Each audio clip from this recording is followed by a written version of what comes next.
se llama Conociendo las Escrituras. Ya hemos visto, ¿cierto?, una parte. Vimos la parte en donde veíamos los estilos literarios de la Escritura, ¿cierto?, cómo debíamos interpretar cada parte de la Escritura, pero también vimos cómo se distribuía la Biblia, ¿cierto?, que tenía 1189 capítulos, tenía tantos versículos, tenía 3 millones de letras, etc. Vimos todas esas características y también alcanzamos a ver cuál es la diferencia, ¿cierto?, de nuestro pensamiento, nuestra creencia, que es el Evangelio, con otras religiones, lo que eran ciertos testigos de Jehová, mormones, el mismo judaísmo, etc., ¿cierto? Pero ahora nosotros vamos a ver la Escritura libro por libro. Y es aquí, ¿cierto?, donde aquellos que quizás en un momento no conocen al 100% la Escritura, van a poder conocerla, ¿cierto? ¿Hay alguien que haya leído la Escritura completamente? Que levante la manita. Mi hermano, el Señor le bendiga. ¿Hay alguien que haya leído los primeros 5 libros, que es el Pentateuco, que vamos a ver hoy día completo, de Génesis a Deuteronomio? ¿Sí? Sí, yo. Amén. Vamos a ver el día de hoy estos 5 libros para armarnos un panorama general. ¿Cuántos saben de geografía? ¿Quién sabe, si ven el mapa, dónde está Israel? ¿Quién podría encontrarlo? ¿Cierto? En un mapa mundi redondito, ¿cierto?, donde se da vuelta, ¿encontraría Israel? ¿Alcanzaría? ¿Podría? Eso vamos a ver también. Vamos a ver cómo ubicar a Israel en el mapa. Que el Señor nos ayude, ¿amén? Mire, vemos el contenido, vamos a basarnos obviamente como siempre en un texto bíblico.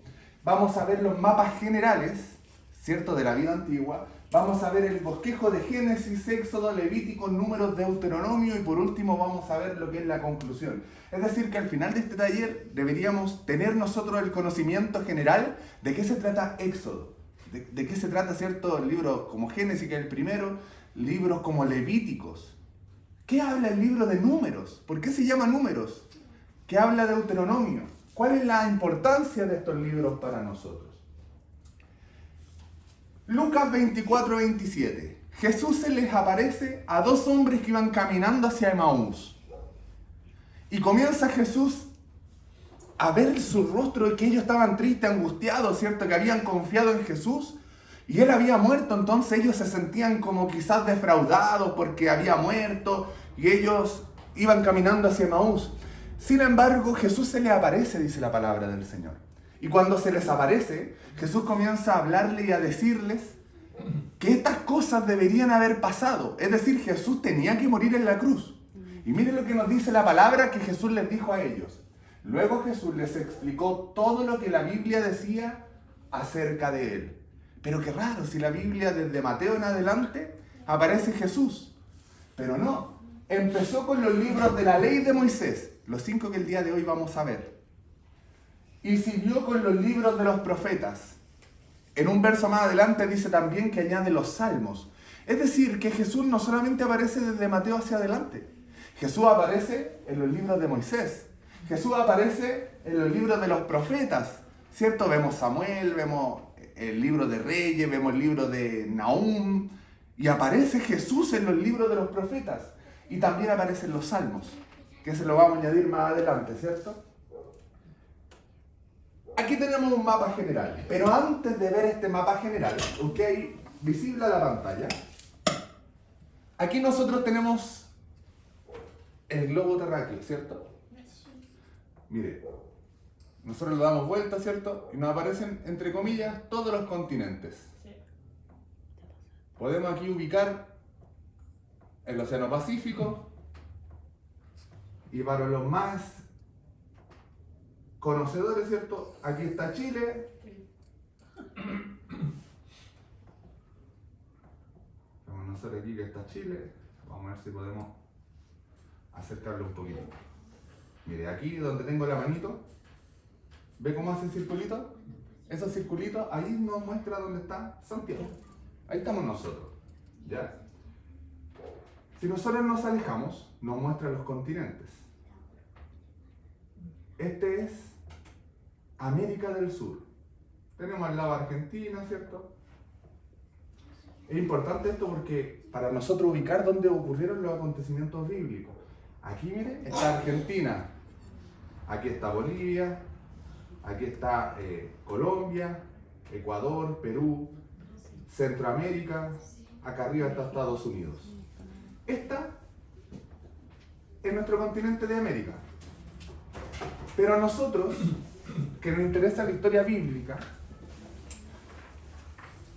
hay nuestros hermanos que van llegando, ¿cierto? Para que reciban el...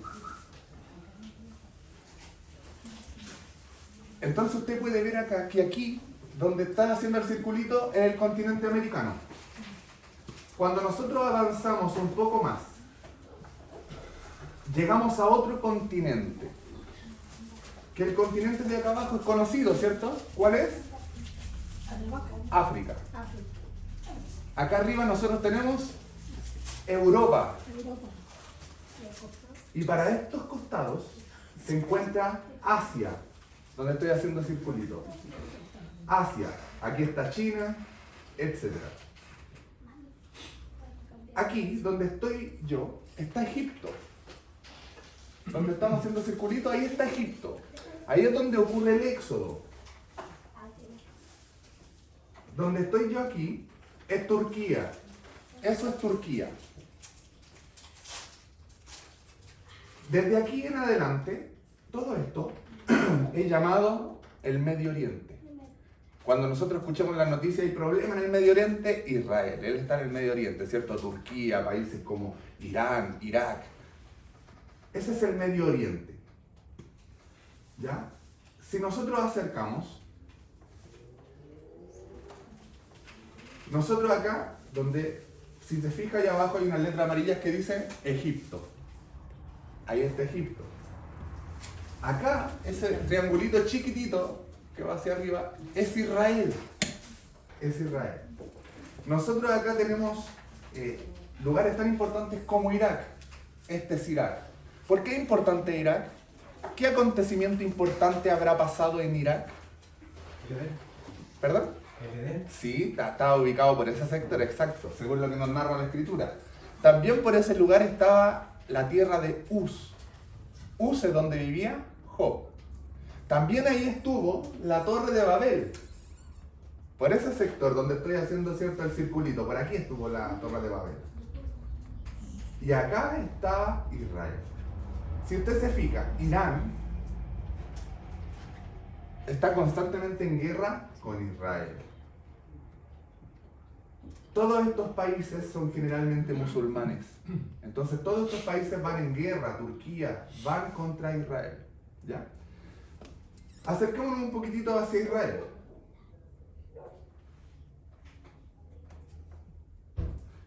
Aquí está Israel. Todo esto es Israel. Chiquitito. Tal como dijo la hermana, es chiquitito. La pregunta es, ¿eso quería Dios para Israel? La vamos a responder después.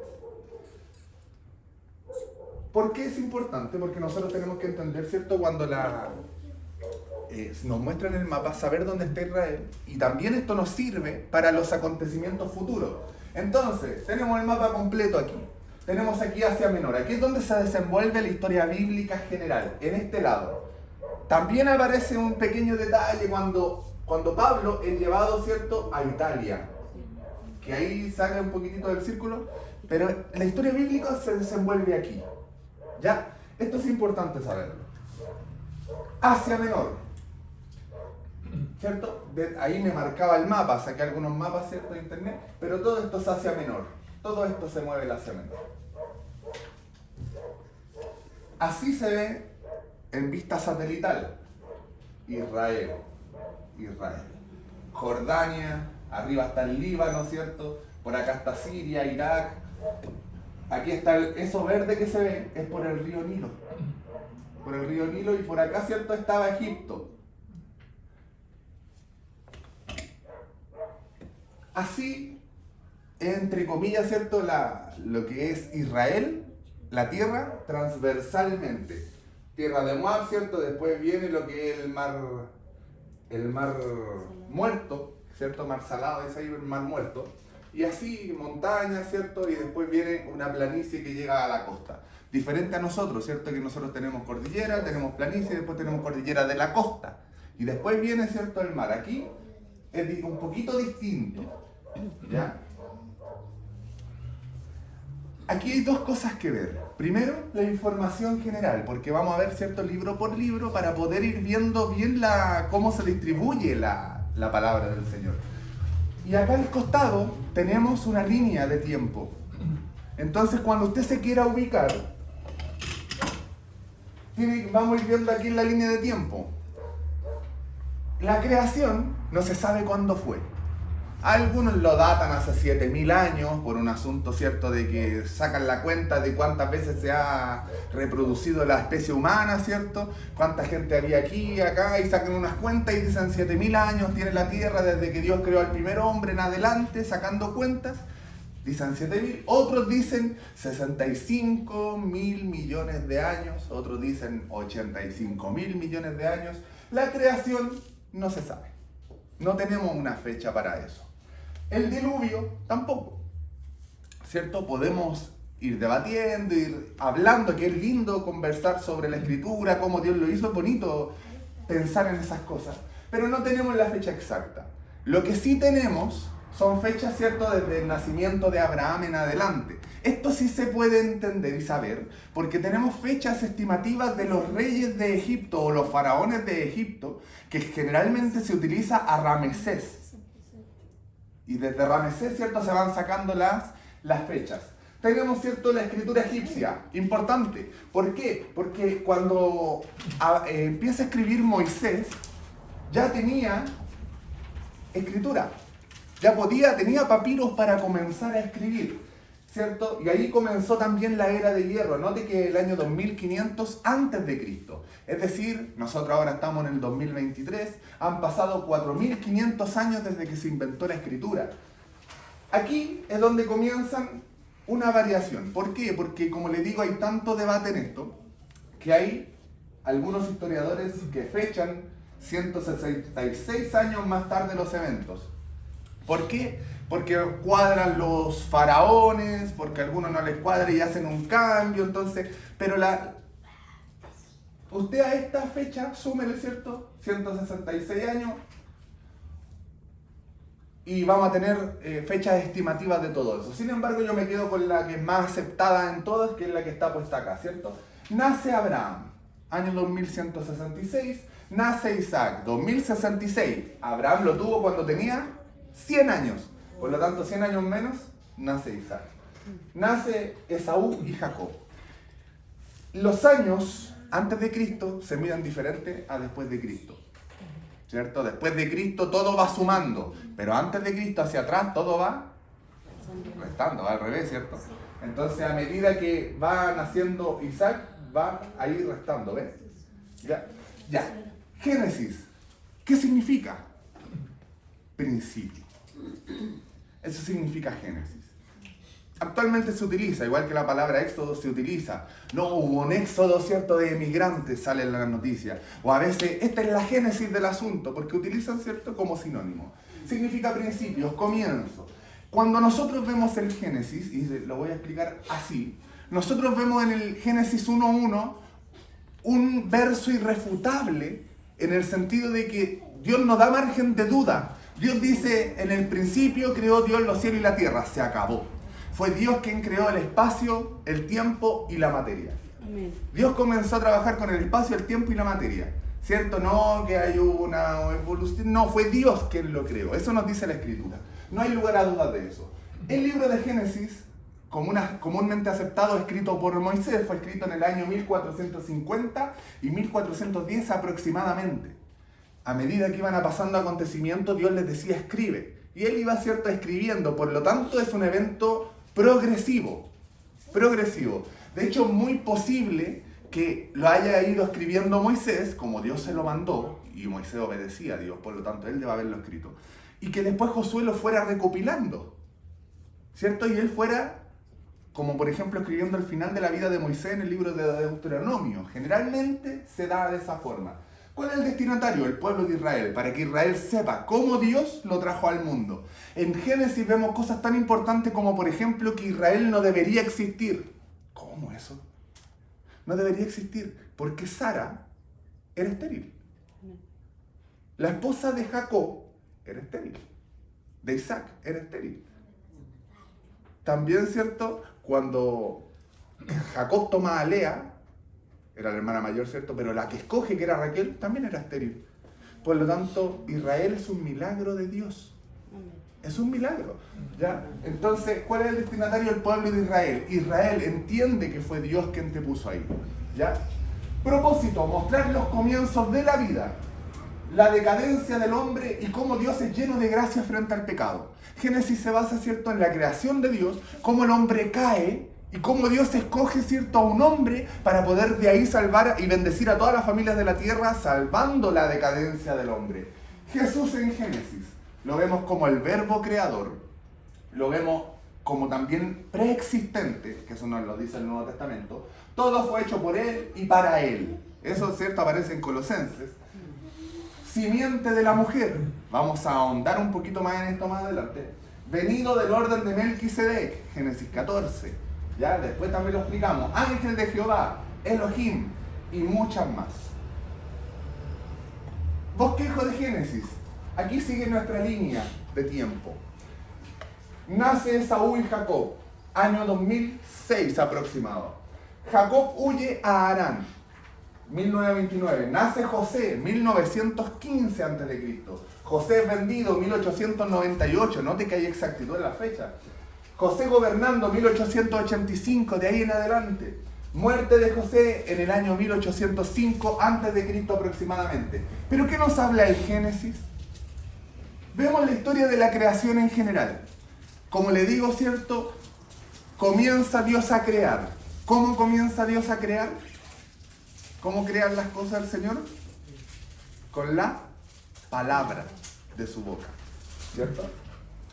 Vemos la historia de Adán, el comienzo de la humanidad y la caída del hombre, ¿cierto? Dios crea las cosas en 6 días, Dios comienza a crear a Adán y Eva, crea primero al hombre, dice que miró entre los animales el Señor y no encontró ayuda idónea para el hombre, por lo tanto lo hace dormir de una costilla hacia la mujer, ¿ya? Entonces de ahí el hombre comienza, ¿cierto? Adán, están con Eva en el huerto de Dios, tenían una relación íntima con Dios, tenían una vida espiritual, ¿cierta? Unida a la de Dios, en donde se comunicaban con Dios, pero llegó un momento en que llegó la serpiente, que era, ¿cierto?, más astuta que los animales del campo, tentó a Eva, y también cae Adán en eso.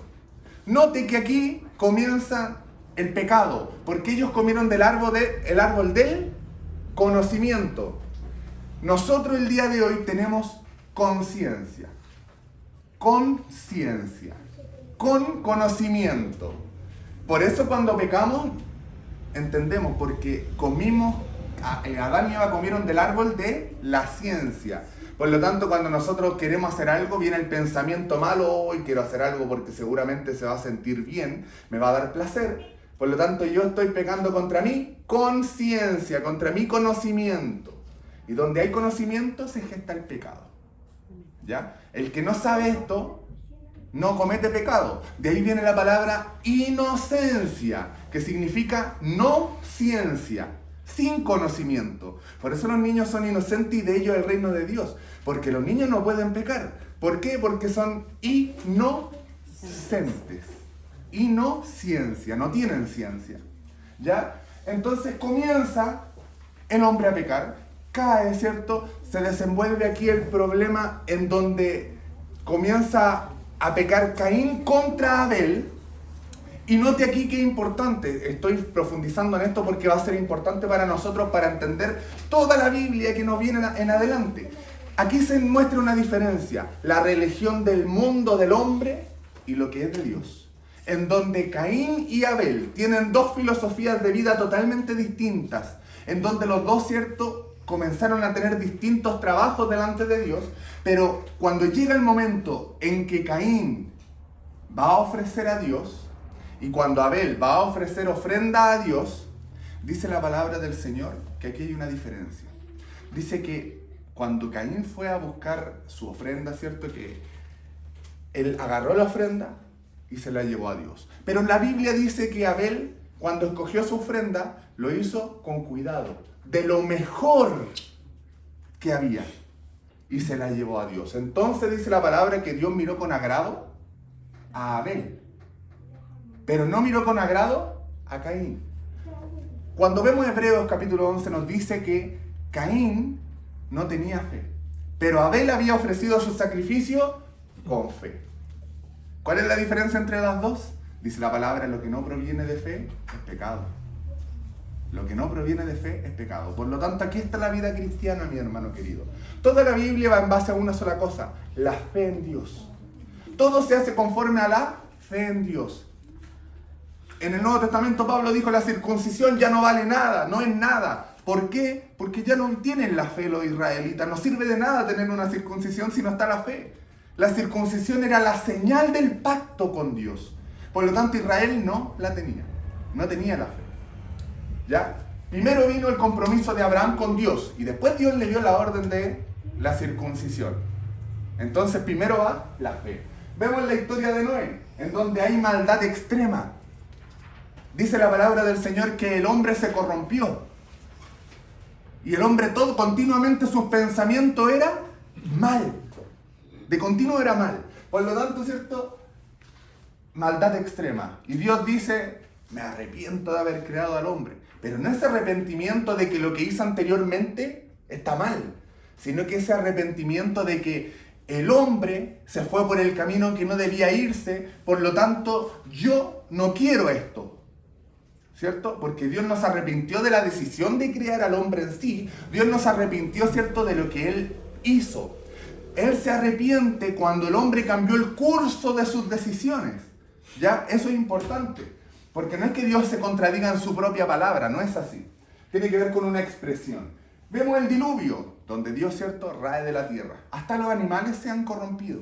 Si usted ve un león comiéndose un cabrito y usted dice, la creación de Dios, Dios la hizo así, no, está corrompido. Porque dice la palabra que en la nueva tierra, si nuevo cielo y nueva tierra, ¿qué va a hacer el león? Va a habitar juntamente con el cabrito. El niño va a jugar con la serpiente y la serpiente no le va a hacer nada. Estamos en una sociedad, un mundo animal caído, ¿ya? Entonces el hombre contaminó con pecado todo. Caída del hombre, maldad extrema, el diluvio, la torre de Babel. Aquí ocurre algo interesante, porque hay una división entre lo que pasa en Pentecostés y lo que pasa en la torre de Babel. En la torre de Babel comienzan las lenguas a confundirse, el hombre planea algo contra Dios, nuevamente, no provino de fe.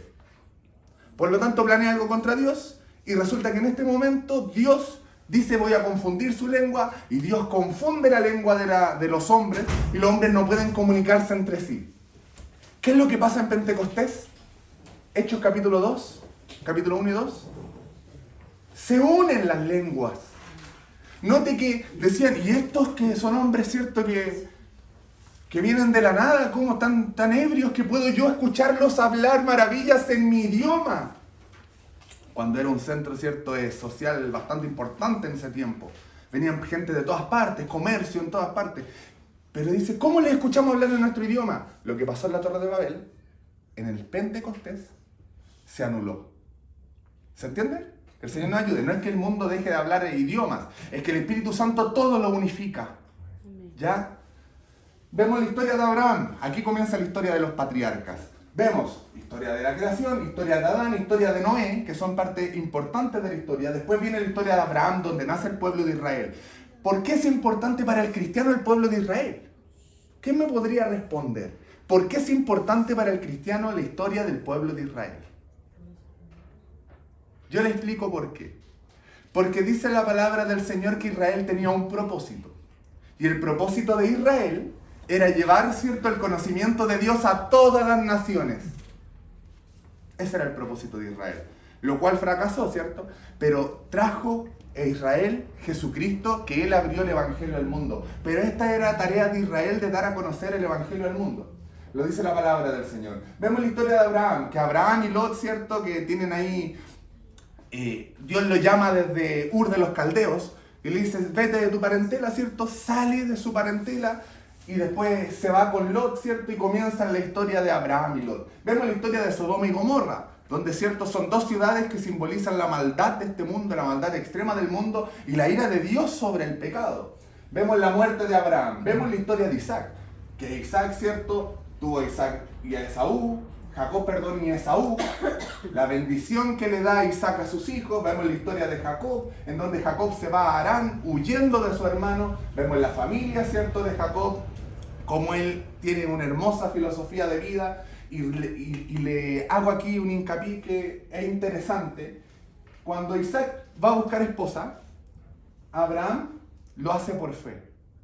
Isaac va a buscar su esposa y dice la palabra que él la amó. Y fue un amor tan precioso. Pero aquí después ocurre un asunto, que donde Jacob escapa, ¿cierto? Pero ocurren muchos acontecimientos que son... hubieron mentiras, ¿ya? Hubieron engaños, hubieron usurpaciones. En el caso de Jacob, ¿cierto?, suplantando a su hermano Esaú. Todas esas cosas hicieron que Jacob amara a su mujer, pero que de alguna manera también todo eso afectó la relación que él tenía con Lea. Por lo tanto, él menospreciaba a Lea, la esposa de Jacob también menospreciaba a Lea, por lo tanto, la esposa de Jacob también, Dios la permitió que fuera estéril, para que de alguna manera aprendiera, ¿cierto? Eso nos cuenta la palabra de Dios. Por lo tanto, el matrimonio de Isaac fue una tremenda bendición porque venía de fe, pero el matrimonio de Jacob venía por deseo. Que el Señor nos ayude, amén. Vemos también la historia de José. José es vendido, José como gobernador y la muerte de José, ¿cierto? Que en el año 1805 aproximadamente. No se escucha en Facebook. ¿Se escucha abajo? No se escucha. Ya, ahí debería escucharse. Vemos también aquí el mapa, porque como estábamos viendo geografía es importante. ¿Por qué es importante? En Ezequiel aparece, en Ezequiel 38, aparecen profecías de los últimos tiempos y nos habla cosas bastante interesantes de la actualidad. De hecho, nos habla de Gog, un príncipe, que cierto, él va a venir, cierto, desde la tierra de Magog y va a enfrentar a Israel y va a hacer guerra contra Israel. ¿Quién es Gog? ¿Quién es Magog? ¿De dónde viene la palabra Magog? Y aquí es donde nosotros comenzamos a entender con este mapita tan simple. Magog era hijo de Jafet. Por lo tanto, cuando la palabra está hablando que va a venir un príncipe Gog de la tierra de Magog, nos está diciendo que va a venir un príncipe de la tierra de Jafet. Tierra de Jafet. Entonces ya la palabra del Señor nos está hablando tal cosa. Después aparece lugares como por ejemplo Persia, que en el año 1935 la República de Irán antes era Persia. Por lo tanto, nosotros tenemos, gracias a Dios, todo a la mano. Pero este mapita nos ayuda bastante. Sem, por eso los semitas son los hebreos, porque de Sem salieron, este es un aproximado, no es que sea literalmente así, ¿ya? Pero es un aproximado. Y de aquí, sectores amarillos son los que se consideran semitas. Como, ¿cierto?, de los semitas y del lado de Europa, ¿cierto?, del Reino Unido, como, ¿cierto?, vinieron a conquistar estas tierras. Entonces, esta es una distribución, entre comillas, lógica que los estudiosos dan de cómo fue la distribución de las tierras en los tiempos de Noé. Sem, Cam y Jafet son los tres hijos que tiene Noé, y cada uno de estos hijos, porque recuerda que vino el diluvio, destruyó todo, y los cuatro que tenían que repoblar la tierra, entre comillas, cada uno con su esposa, era Noé, Sem, Cam y Jafet. ¿Ya? Sem, los semitas. Cada vez que se hable de semitas, se entiende como Israel. ¿Ya? Cada vez que se hable de Cam, se entienden que eran aquellos como los cananeos. Canaán, la tierra de Canaán, era un hijo de Cam. Que de ahí viene la palabra, ¿cierto?, Canaán. Por eso, ¿cierto?, viene la distribución de la tierra de Canaán como Canaán, porque de ahí vienen los cananeos. ¿Ya? Descendiente de Cam. Y los jafetitas, que en este caso viene a entenderse que son, entre comillas, los rusos y el poder ruso, que aquí marca casi toda la ex Unión Soviética, más China, ¿cierto?, y países orientales. Además, ¿cierto?, de Centroamérica, pero eso es un cuento aparte porque esto es conquista. Pero esto viene siendo, ¿cierto?, las tierras de la distribución original. ¿Por qué es importante esto? Vuelvo a repetir, la Escritura nos muestra profecías en base a este pequeño mapa. Que el Señor nos ayude. Amén. Amén. Aquí vemos un poquito más. Javán, que viene siendo este mapa lo encontré en internet. Así que si lo encuentra ahí usted medio raro, es por eso. Javán, que viene siendo Jafet. ¿Ya?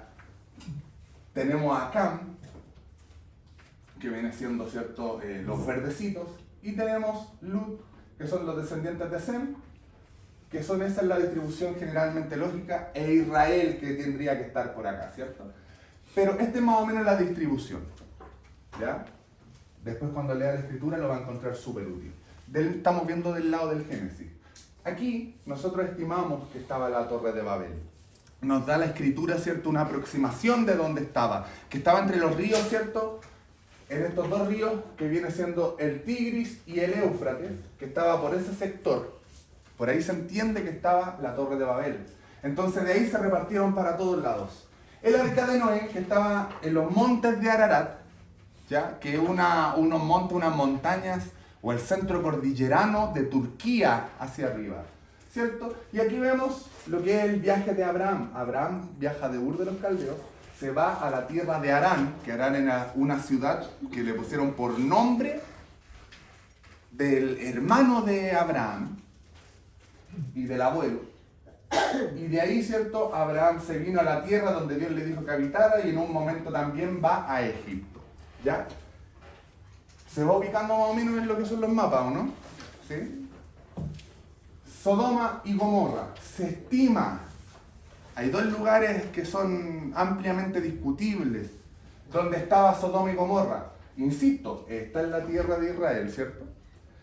Y aquí algunos ubican a Sodoma y a Gomorra, y otros por aquí, que está adentro, hay como una tierra aquí adentro del mar Salado, y ahí algunos también lo ubican, ¿ya? Esa vendría siendo, entonces, porque Lot habitó en Sodoma. Por este lado estaba Abraham y Lot, y Abraham, ¿cierto?, le dice, escoge tú dónde vas a ir, y él vio toda esta llanura que era hermosa, y él escogió toda esta llanura para poder habitar hasta que llegó a Sodoma. Y aquí vemos también viajes de Isaac, ¿cierto?, cómo se movió Isaac, y los viajes de Jacob, que Jacob se fue a Harán a buscar esposa, ¿cierto?, y volvió. Y ahí tenemos rutas principales que habían en la antigüedad. Esa parte era un poquito más extensa, ¿ya? Así que no se preocupe, vamos en Éxodo recién, no se preocupe que esto es más cortito. Pero, ¿se da cuenta usted cómo va ubicado todo esto? Entonces, en el momento en que nosotros vemos este mapa, ya entendemos un poquito más, ¿cierto? Aquí estábamos en el mapa, ya sabemos entonces que este mapa es importante y que aquí nosotros, toda la historia bíblica se mueve en este mismo lugar, ¿cierto? Entonces de acá, Torre de Babel, de aquí salió Abraham, se fue para arriba a la ciudad de Harán, después bajó a la tierra de Israel, de Canaán, y después se vino, ¿cierto?, a Egipto. Vemos ahora nosotros el Éxodo. La muerte de José en 1805, vienen 400 o 430 años de esclavitud, ¿ya? Nace Moisés en el 1526 aproximadamente, acuérdense que puede haber una diferencia de 166 años de acuerdo a los historiadores.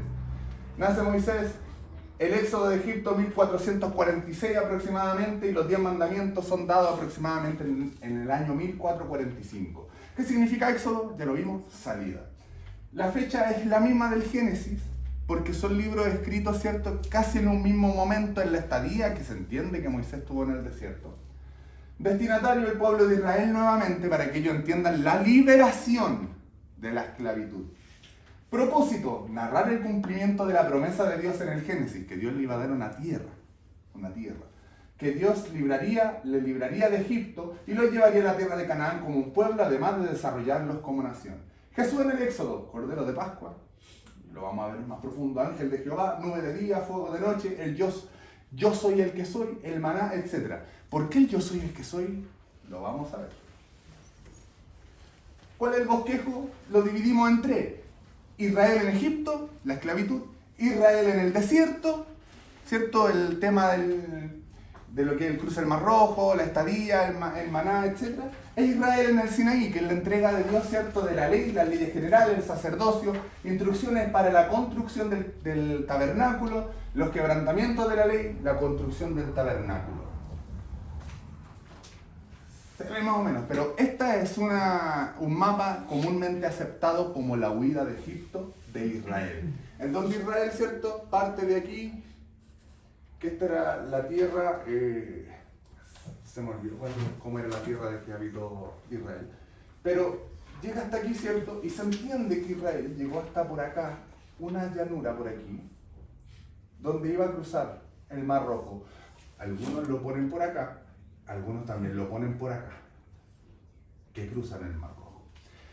Independiente de todo esto, nosotros sabemos qué pasó, ¿cierto? Por eso hay rutas alternativas, hay varios mapas que lo dicen diferente, no nos importa. Pero Israel llegó un momento en que cuando sale de la tierra, ¿cierto? Llega a un costado en donde se ve entre el Mar Rojo y los egipcios, ¿ya? Dios lo quiso hacer así para que los egipcios pensaran que lo iban a atrapar, para Dios mostrar su gloria, ¿ya? Entonces era uno de estos lugares. Y desde aquí se va al monte Sinaí, que algunos lo ponen por acá también, pero no importa, a mí me interesa un plan general para que lo entendamos.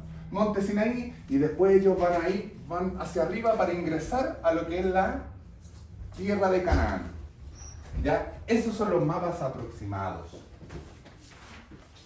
Madián. ¿Por qué Madián? Porque hacia Madián se fue Moisés, ¿cierto? Porque cuando él mató a un egipcio, mató a un egipcio, lo descubrieron y el faraón lo quería matar. Entonces él va, escapa y se va a Madián. Y en Madián tiene su familia, ¿cierto? Ahí conoce a su suegro. Y pasamos al libro de Levíticos. Dios da los 10 mandamientos, 1445. Campamento fuera del Sinaí, 1444 antes de Cristo aproximadamente. El significado, ¿cierto?, que se entiende como Levíticos tiene que ver, ¿cierto?, que es algo acerca de los levitas, ¿ya? Levitas venía siendo una de los 12 hijos de Jacob. Jacob tuvo 13 hijos conocidos, una mujer que era Dina, y las otras 12 tribus de Israel, ¿ya? De estas 12 tribus, había una tribu que era el tercer hijo de Jacob, que era Leví. Y Dios escogió a Leví, pero es que es muy profundo porque, a ver, Leví fue uno de los que fue a asesinar a los que estaban en Siquem.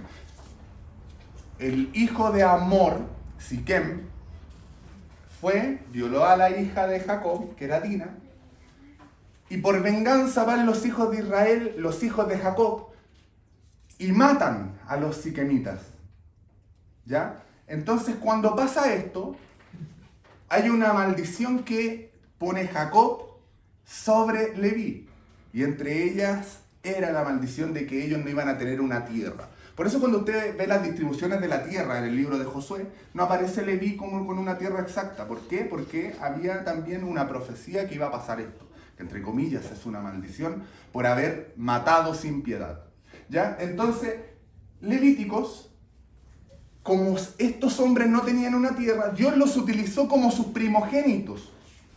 Dios los utilizó y le dijo, ustedes no van a tener heredad la tierra, pero como Dios es de misericordia, Dios le dijo, yo voy a ser su heredad. Por lo tanto, los levitas tenían como heredad no la tierra física, sino que el poder de Dios, la presencia de Dios. Por eso ellos eran los encargados de la adoración, eran encargados de los artículos santos, de lo religioso. Entonces comienza, ¿cierto?, los Levíticos, el libro de los Levíticos, que va generalmente enfocado a los levitas para darle las leyes, para que ellos juzguen, ellos comiencen, ¿cierto?, a establecer la comunicación con Dios. Pueblo de Israel, levitas. ¿Cuál es el propósito? Registrar las leyes de Dios a los levitas y al pueblo en general para la adoración, sostenimiento del pueblo en santidad. Jesús en Levítico, como sumo sacerdote, sombra de los sacrificios imperfectos. Esto lo vamos a ver un poquito después, ¿cierto? Porque tiene bastante importancia esto, ¿ya? ¿Por qué? ¿Cuál es el centro de Levíticos? El centro de Levíticos es que Dios les dijo al pueblo, sed santos, como yo soy santo. Cuando yo leo el libro de Levíticos, que a pesar de que hay muchas reglas, uno se preguntará, ¿para qué hay tantas reglas si no nos sirven el día de hoy? Podemos pensar eso, ¿cierto? Incluso nosotros muy pocas veces, casi nunca vemos a alguien predicar de Levítico. Es raro ver a alguien predicar de Levítico. Pero el Levítico es muy importante porque nos habla de la santidad y cómo el pueblo debía haberse sometido a Dios por la fe en esta santidad, ¿cierto? Lo dividimos en dos: adoración, vida en santidad. Adoración porque se dan instrucciones de cómo acercarse a la presencia de Dios. También tuvimos el primer taller, ¿cierto? Cómo nosotros acercarnos a Dios. Y después la vida en santidad, que aquí viene más cuando Dios se acerca a nosotros, que el segundo taller que nosotros vimos. ¿Ya? Entonces vemos en la adoración instrucciones de ofrenda, holocausto, de sacerdotes, para el pueblo en general, sobre el altar. Se comienza a establecer el gobierno de Israel, un gobierno donde Dios aplicaba las leyes, en donde casi todos los países del mundo ahora, todos basan sus leyes en lo mismo que Dios un día enseñó a Moisés. Vida en santidad, normas generales, reglas para los sacerdotes, festividades y celebraciones varias, y la bendición de Dios. Aquí está el monte Sinaí, ahí es donde se dio la ley, donde los levitas, ¿cierto?, también recibieron la ley. Monte Sinaí. Libro de Números. Se llama Números porque Dios mandó a hacer 2 censos en el libro de Números. Una vez, cuando yo leí el libro de Números, hice un bosquejo. Puse en un paralelo todos los números de los censos. ¿Sabe qué descubrí? Descubrí que Dios primero hizo censar al pueblo de Israel, y el pueblo de Israel era un pueblo numeroso, maravilloso. Cuando vino el segundo censo, casi al final, ¿sabe qué descubrí? Que en 40 años el pueblo no había aumentado, había disminuido un poco. La pregunta es ¿por qué? Y analizando la palabra del Señor, descubrimos que era por solamente haber desobedecido a Dios. Y porque como ellos desobedecieron, entonces el pueblo que debería haber entrado a la tierra de Canaán comenzó a morir. Y se levantó una nueva generación que entró a la tierra de Canaán. En 40 años murió toda la gente, y solamente quedaron 2, que fue Caleb y Josué. Perfecto. Ya, entonces vemos el campamento fuera del Sinaí. El primer censo, 1444, misión de los 2 espías, que en Números se habla de los 2 espías. Deambulación por el desierto. El segundo censo, 1407, no de las fechas, las diferencias. Son como 38 años de diferencia. Segundo censo, y las profecías de Balaam, también cuando se habla del burrito de Balaam, está en Números. Ahí está. ¿Cierto? Esto, misma fecha, ¿cierto? Por cosas obvias. Moisés, pueblo de Israel, es el destinatario. Propósito: registrar la historia de Israel al pasar por el desierto, antes de entrar a la tierra prometida. Como pecó y fue castigado. ¿Cómo pecó? Me faltó un tilde. Segundo viaje, a tomar la tierra. ¿Por qué? Porque el primer viaje, ¿cierto?, iban a tomar la tierra, pero el pueblo pasó algo. ¿Qué pasó? ¿Por qué no la pudieron tomar al principio? ¿No? Aquí lo vamos a ver. Primera parte del bosquejo, dividido en 4. La preparación para viajar. Acercamiento a la tierra de Canaán. Deambulación por el desierto. Aquí pasa algo en esta parte. Que es la parte, ¿cierto?, que estábamos hablando, que tiene que ver con los espías. Deambulación por el desierto y otro acercamiento a la tierra de Canaán. Aquí, ¿cierto?, se pasan los 40 años que ellos están en el desierto, en donde está el primer censo, en la preparación para el viaje, los levitas y su labor, la santidad en el campamento y la guía para el viaje que se les da, ¿cierto?, a través de Moisés. Cuando se acercan a la tierra de Canaán, vemos nosotros las quejas del pueblo, murmuraciones de María y Aarón, y aquí es la historia que nos interesa más, ¿cierto?, que tiene que ver con los espías, y después la incitación a la rebelión, ¿cierto?, de Coré, ¿ya? ¿Por qué? Los espías fueron enviados, 2 espías, a ver la tierra de Canaán. Cuando ellos viajan por la tierra de Canaán, ven a los filisteos y a los hijos de Anac, los anaseos, que estos eran considerados ciertos gigantes, los hombres grandes de estatura, y que ellos, cierto, parecían nada al lado de ellos, porque ellos fueron a espiar, a ver cómo era la tierra. Aquí hay algo interesante, porque a pesar de que ellos fueron, Dios les permitió ir, pero cuando nos narra la historia Moisés en el libro de Deuteronomio, nos dice que ellos pidieron a Moisés ir a reconocer la tierra.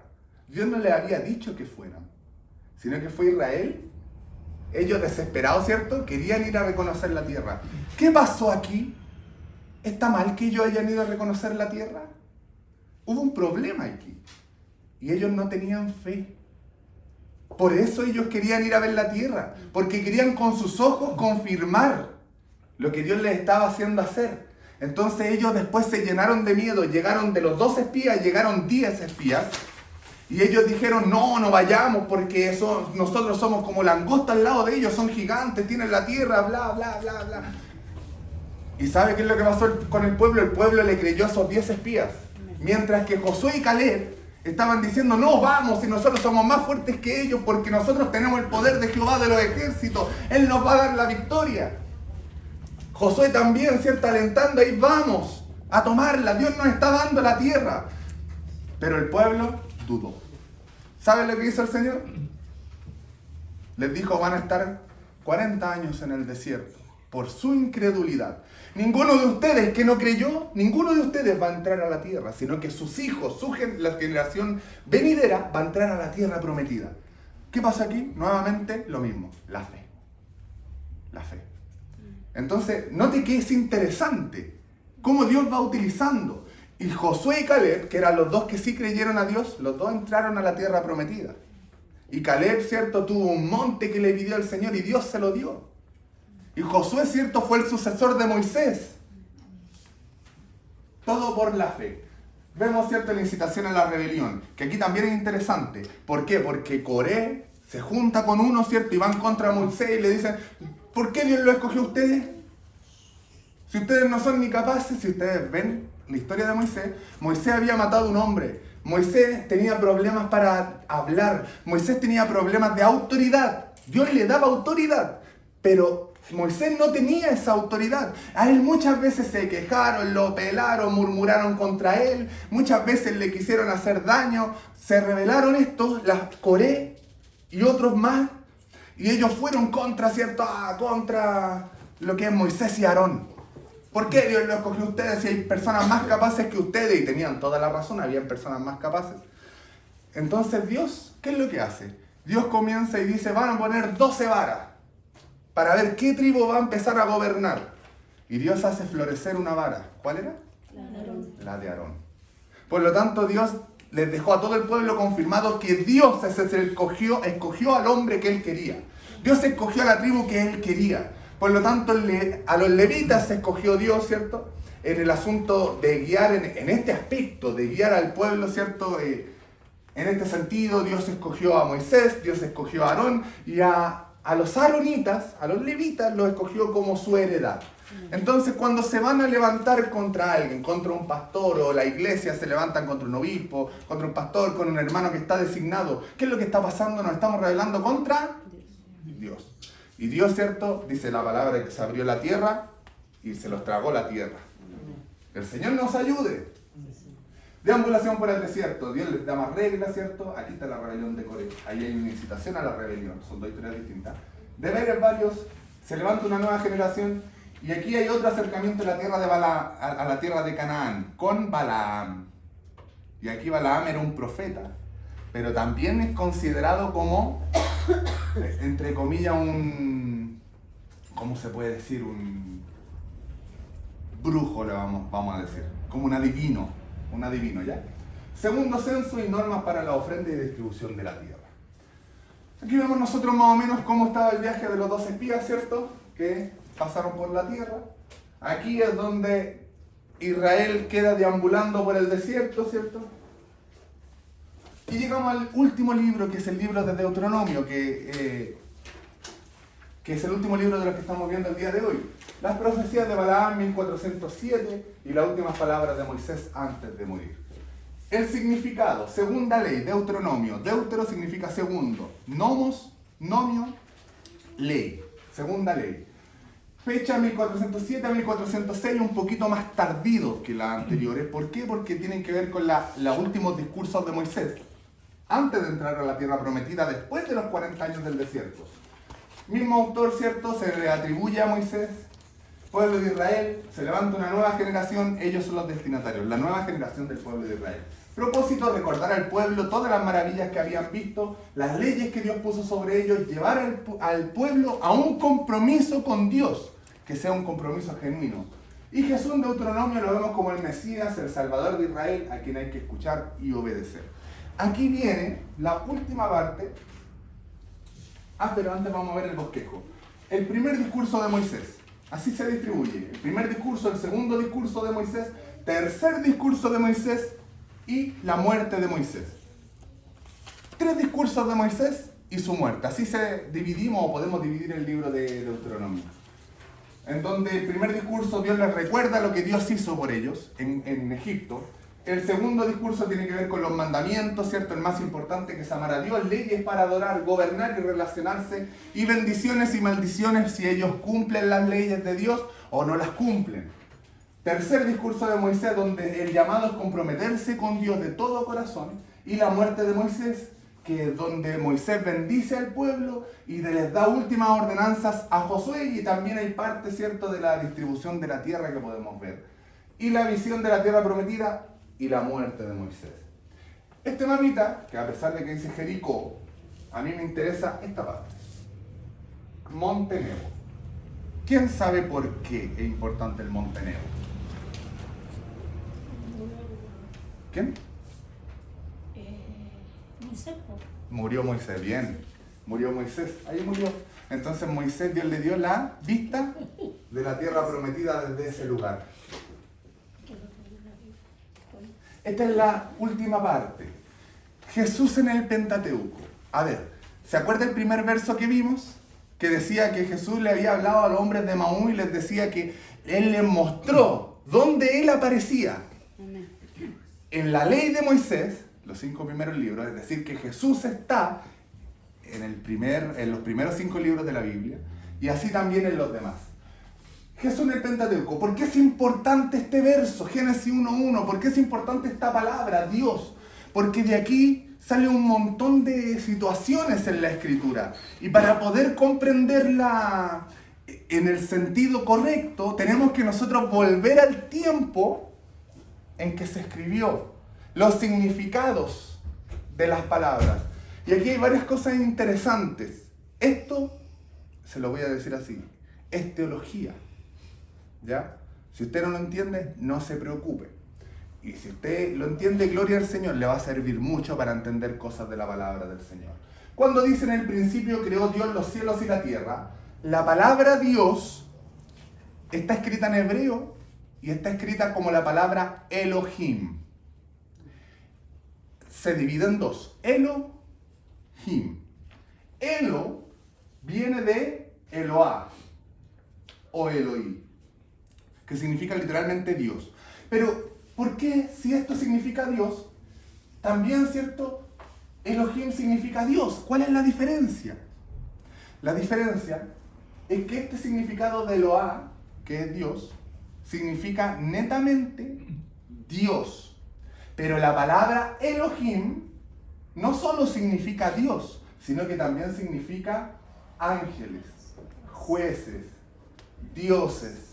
Incluso significa más seres místicos, también tiene otro significado, pero esto es lo más importante de la Biblia. ¿Se acuerda usted de un momento en que los fariseos le dijeron a Jesús, no te apedreamos por lo que tú me dices, sino que te apedreamos porque tú, siendo hombre, te haces Dios? Y Jesús le responde con un verso y le dice, un verso de los Salmos, y le dice, escrito está, dioses sois. Dioses sois. ¿Por qué dioses sois? Cuando Jesús estaba hablando diciendo dioses sois, Jesús estaba hablando en el contexto de los jueces. Porque la palabra Elohim significa también jueces. Pero note que esta distinción solo existe en el español. Esta distinción no existe en el lenguaje hebreo, que es el lenguaje materno. Porque Elohim puede estar tanto para Dios como para dioses, ángeles, etc. Entonces cuando Jesús dice, ustedes son dioses, y después dice, si Dios llamó dioses a los que vino la palabra de Dios, nosotros también. ¿Por qué estaba diciendo esto? Porque la palabra de Dios, ¿a quién vino? ¿Quiénes juzgaban? ¿Quién tenía la palabra de Dios para juzgar? Los jueces. En nuestro contexto tiene que ver con eso. Pero ¿por qué se respetó el lenguaje que había ahí? Y era simplemente porque lo que él quería decir tenía que ver con la palabra base, que era la palabra Elohim. Entonces, ¿cuál es la diferencia? La diferencia es que Eloah es Dios en singular. Y Elohim, la terminación IM, es terminación en plural. ¿Cierto? Pero cuando en el hebreo se escribe Dios, que es el verso 1, ¿cierto? Bereshit, y después en el hebreo dice Elohim, está diciendo que es un solo Dios, pero que tiene ese mismo Dios una pluralidad. Pero es uno, pero tiene una pluralidad en lo que dice en el etimológico. Mire la conclusión, término con significado singular, un solo Dios, pero con escritura plural. Lo que señala que Dios es uno, pero incluye la Trinidad. Que eso es lo que nosotros ya comprendemos de la palabra. ¿Ya? Por eso es importante. En el principio creó Dios. En ese Dios ya estaba Jesús incluido. ¿Ya? Veamos por qué. ¿Cómo entendemos nosotros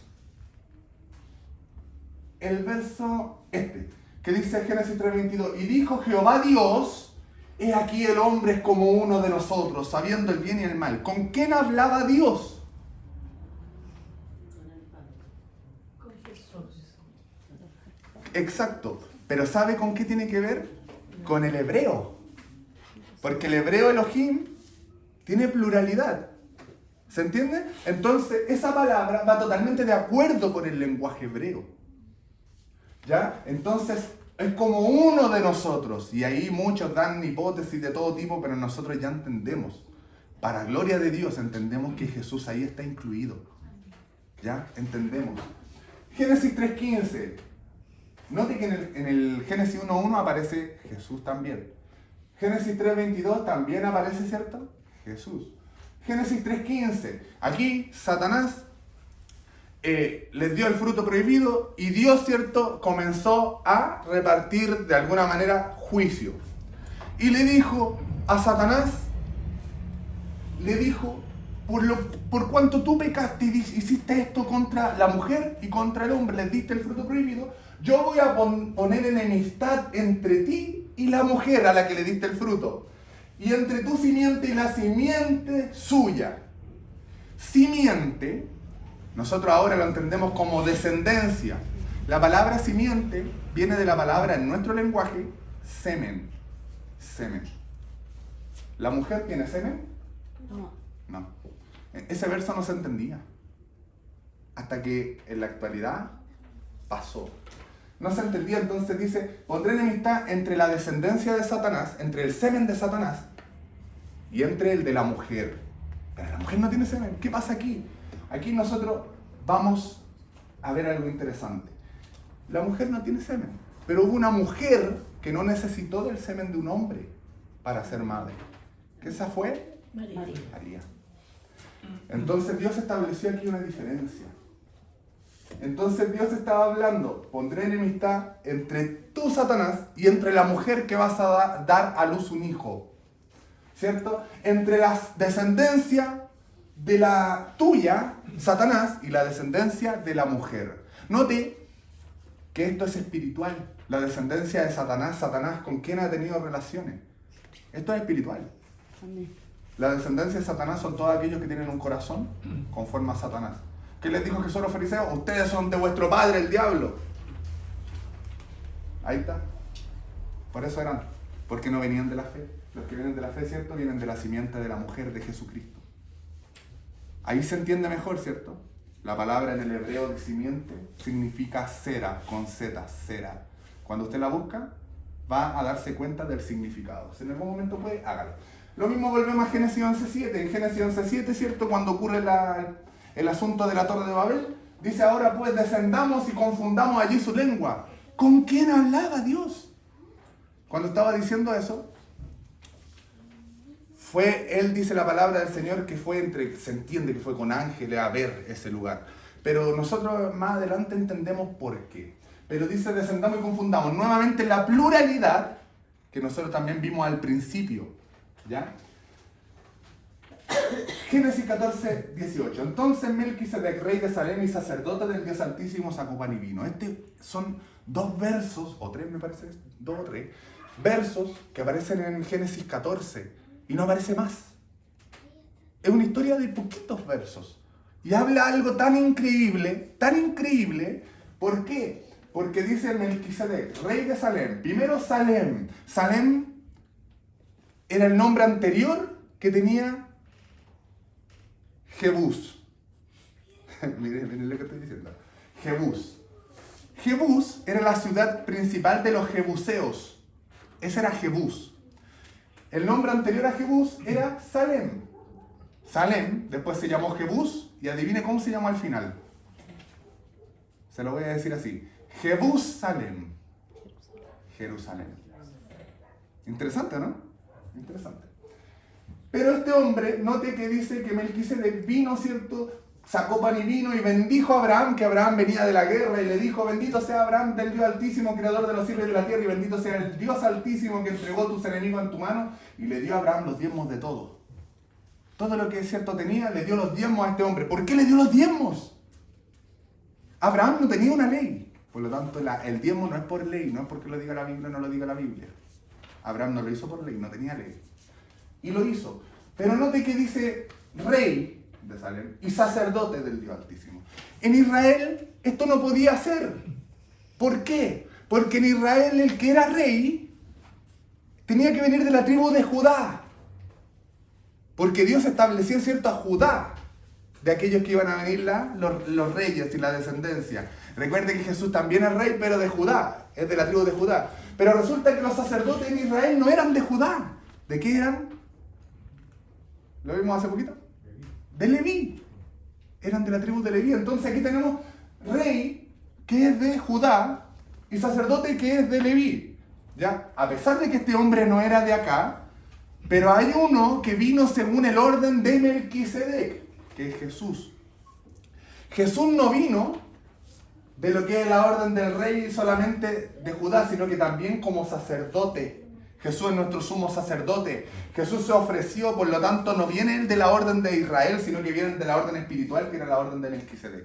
Entonces aquí se entiende que Jesús es rey, pero también es sacerdote. ¿Ya?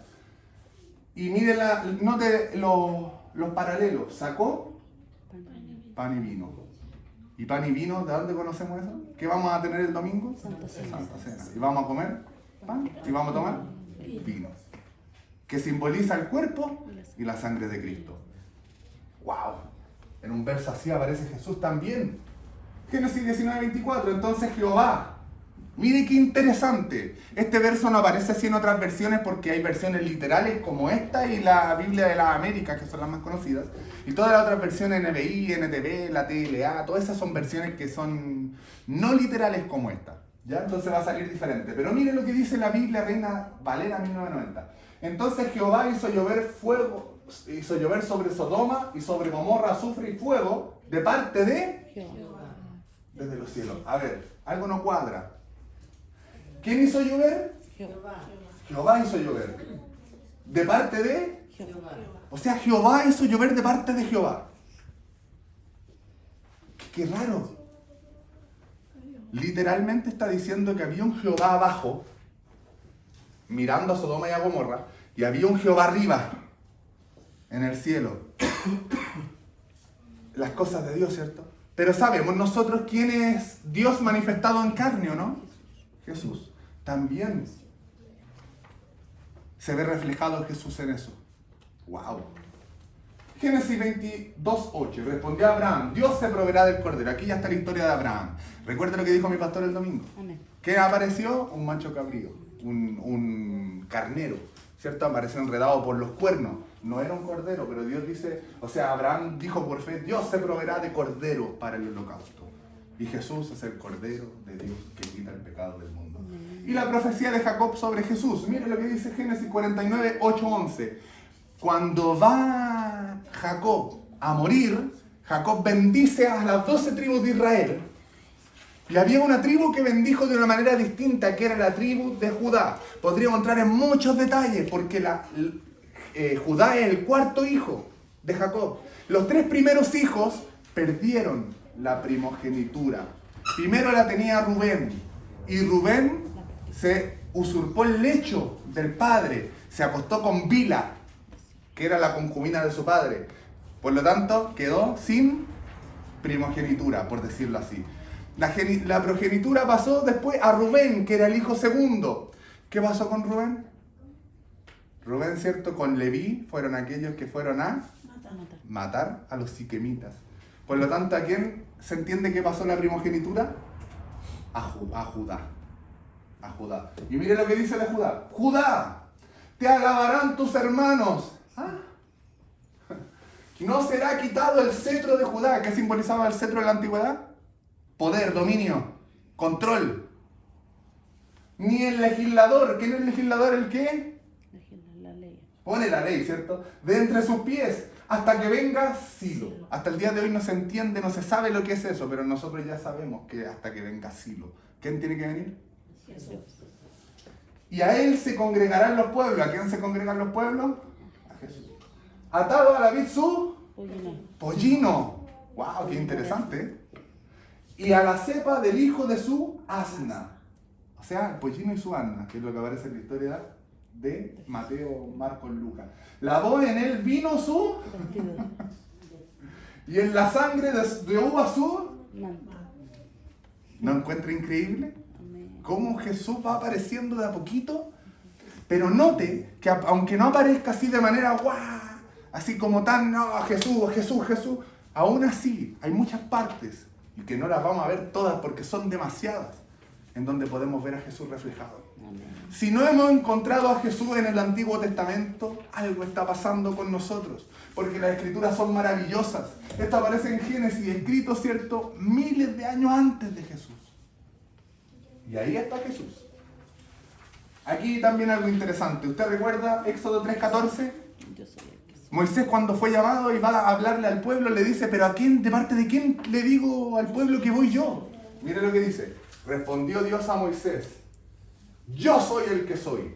Aquí hay muchas formas de ver esto, muchos significados, pero los vamos a dejar un poquitito de lado, porque lo que nos interesa no es el nombre en sí, que significa yo soy el todo, soy el que soy, no tengo una descripción, yo soy todo, así de simple. Yo lo hago todo, lo hice todo. Y dijo, así dirás a los hijos de Israel, yo soy y me envió a vosotros.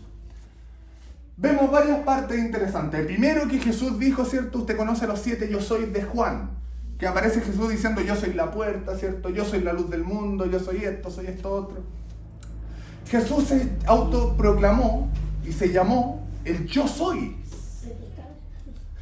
Jesús dijo, yo soy. Estas palabras eran muy fuertes porque tenían que ver con cómo Dios se había descrito en el Antiguo Testamento.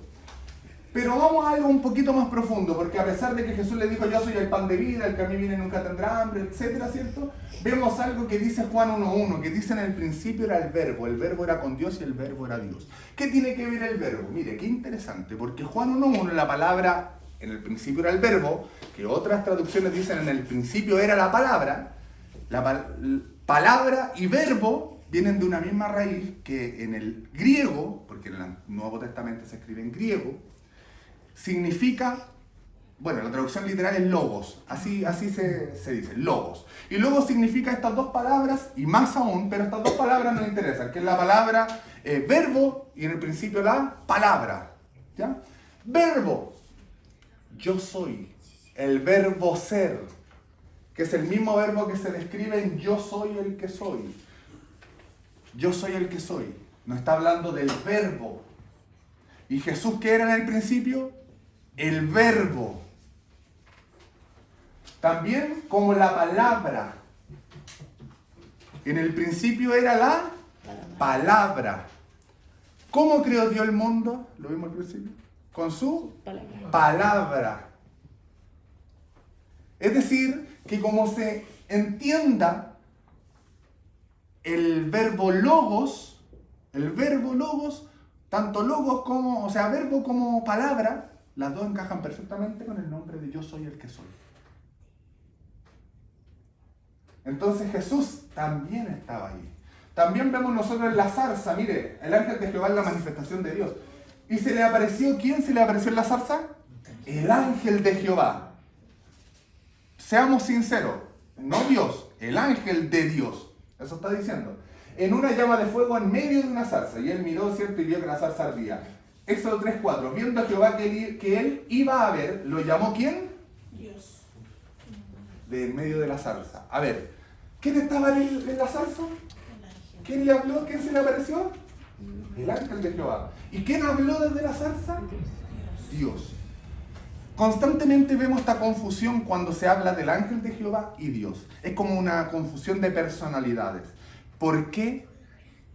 Porque el ángel de Jehová es considerado Jesucristo, la manifestación física de Dios. Y esto aparece cuando Josué, por ejemplo, le pregunta al ángel de Jehová que se le aparece y le dice, ¿cuál es tu nombre? Y le dice, ¿por qué preguntas por mi nombre que es admirable? Así le dice, así le responde literal. Y después nosotros vemos en Isaías 9:6 que dice, y llamará su nombre admirable, consejero, príncipe de paz. ¡Wow! Y estaba hablando de la profecía de cómo se iba a llamar el Mesías venidero. Entonces, se entiende que el ángel de Jehová es Jesús, pero también se entiende que el ángel de Jehová es Dios. Que el Señor nos ayude. Amén. Estamos viendo, ¿ves? Nos estamos profundizando un poquitito en lo que es teología. Pero clame al Señor, el Señor ahí le va a dar un momentito, ¿cierto?, de refrigerio. Número 28 nos habla, ¿cierto?, que dice que saque agua, le hable a la peña, ¿cierto? Golpee la peña y va a salir agua. ¿Y quién es la peña, dice el Nuevo Testamento? Jesús, Cristo. Cristo es la peña, hasta lo cantamos, ¿cierto? Número 11:9 nos habla, ¿cierto?, que descendió un rocío sobre el campamento de noche, el maná descendía sobre él. ¿Quién dice que Jesús es el pan de vida, ¿cierto? Y también es considerado el maná. También nos lo narra el Nuevo Testamento. Deuteronomio 18. Y esta es la 18:18. Esta es la parte más directa en donde aparece Jesús en el Pentateuco. Porque esto se refiere directamente a Jesús. Miren lo que dice. Profeta les levantaré de en medio de sus hermanos. Profeta. Como tú. Como Moisés. Parecido a Moisés. Y pondré mis palabras en su boca. Y él les hablará todo lo que yo le mandaré. Esta profecía directamente el Nuevo Testamento nos la dice que es Jesús. Otras, aparece Jesús como el Cordero de la Pascua. ¿Por qué? Porque este Cordero significaba la libertad. Y por la sangre de Cristo nosotros, de ese Cordero de que trajo, ¿cierto?, nuestra comunión con Dios, nosotros también tenemos esa libertad. Serpiente de bronce. Y como Moisés levantó la serpiente en el desierto, así es necesario que el Hijo del Hombre sea levantado. También referencia directa. Ofrenda de paz. Sacrificio fuera del campamento. Entre muchos otros. Hemos visto, ya lo vimos en clase, en taller pasado, los primeros 5 libros, que Génesis, Éxodo, Número, Levítico y Deuteronomio, esta parte es la que hemos visto el día de hoy. Nos queda todo eso del Nuevo Testamento, del Antiguo Testamento, más el Nuevo. Si Jesús aparece así en los primeros 5 libros, ¿se imagina usted cómo aparecerán todos los otros? Que el Señor nos ayude, ¿cierto? Como le digo, hay mucho más que pudiéramos ver, mucha más profundidad, pero es mucho, es mucho, ¿cierto? Y más bonito que alguien se los diga de acá, ¿sabe qué es más bonito? Encontrarlo nosotros cuando leemos la Escritura. Decir, aquí está mi Señor, ¿cierto? Así lloraba yo cuando encontraba a Jesús en muchas partes de la Escritura. Y aquí solamente aparece el libro de Job por un asunto de tiempo, porque es como línea de tiempo. Esto para terminar ya, ¿cierto? Porque son los que hemos visto antes. Vimos en la primera clase, el primer taller, la vida personal. Cómo nosotros nos acercamos a Dios. Vimos en la segunda clase la vida espiritual. Cómo Dios, después de que nosotros nos acercamos, Él se acercó a nosotros. Acercaos a Dios y Él se acercará a vosotros, dice Santiago. ¿Cierto? Que Dios nos da el poder. Cuando Dios se acerca a nosotros, mire cómo comienza a mejorar la vida familiar. ¿Ha mejorado su vida familiar con Dios en ella o no? Amén. Hasta la economía mejora en la familia. Después viene, ¿cierto?, la vida eclesiástica. ¿Cierto? Que como el poder de Dios funciona en la iglesia cuando nosotros trabajamos en la iglesia, hacemos como portero, cómo Dios comienza a trabajar con nosotros y nos dota de esas habilidades. Vimos el taller anterior que era conociendo la Escritura, vimos la Escritura en general, un vistazo general de la Escritura. Y el día de hoy vimos, ¿cierto?, libro por libro, que esta es la que vamos a continuar viendo. ¿Ya? Que el Señor nos ayude. Como conclusión, Jesús enseñó que en la Escritura se habla de Él y en el Pentateuco podemos encontrar muchas referencias a su persona. Si bien cada libro tiene un contexto definido y un propósito, porque aunque encontremos a Jesús, el escrito está escrito en un propósito, ¿ya? Tiene un contexto. No es que yo, ¿cierto?, encuentre la palabra, abra la palabra y lo que yo creo eso es. No. Porque como ya lo he dicho antes, si una persona dice, no, yo voy a hacer lo que la palabra diga, llega, la abre, ¿cierto?, y dice la palabra justo, y dice que Judas se suicidó. Ah, me tengo que suicidar. Y después dice, no, voy a buscar de nuevo, a ver qué me da Dios, a ver, porque no creo que Dios quiera que me suicide. ¿Cierto? Busca otra parte y dice, y lo que vas a hacer, hazlo pronto. Entonces, ¿qué pasa ahí? Estoy sacando de contexto la Escritura. Lo mismo pasa con muchas partes de la Biblia. Y tenemos que aprender, ¿cierto?, a seguir el contexto. Y aunque este contexto siga, yo ahí puedo encontrar a Jesús. Amén. Y eso es lo maravilloso de la Escritura, ¿cierto? Dios da innumerantes referencias al nombre de Jesús. Algo que el día de hoy podemos decir es que hemos encontrado a Jesús en la Escritura. Y nos termina preguntando, ¿y tú ya lo habías encontrado en el Pentateuco? Levante la manito, ¿quién había encontrado a Jesús en el Pentateuco? ¿Sí? Gloria al Señor. Gloria al Señor. Bendito sea el nombre del Señor. Así que gloria a Dios por este taller, que el Señor nos ayude, ¿cierto? Nos siga ayudando. Vamos a seguir después con los libros históricos, que aquí vamos a hacerlo un poquito más cortito porque me di cuenta que a veces era mucha información para un solo taller, así que el próximo lo vamos a cortar un poquito más en lo que respecta a cada uno de los libros, pero vamos a ver en profundidad dónde Jesús va apareciendo. Amén. Que el Señor bendiga, ¿cierto?, este taller. Dios bendiga todo lo que se ha hecho. Para Él solamente la gloria. Así que le invito a que oremos al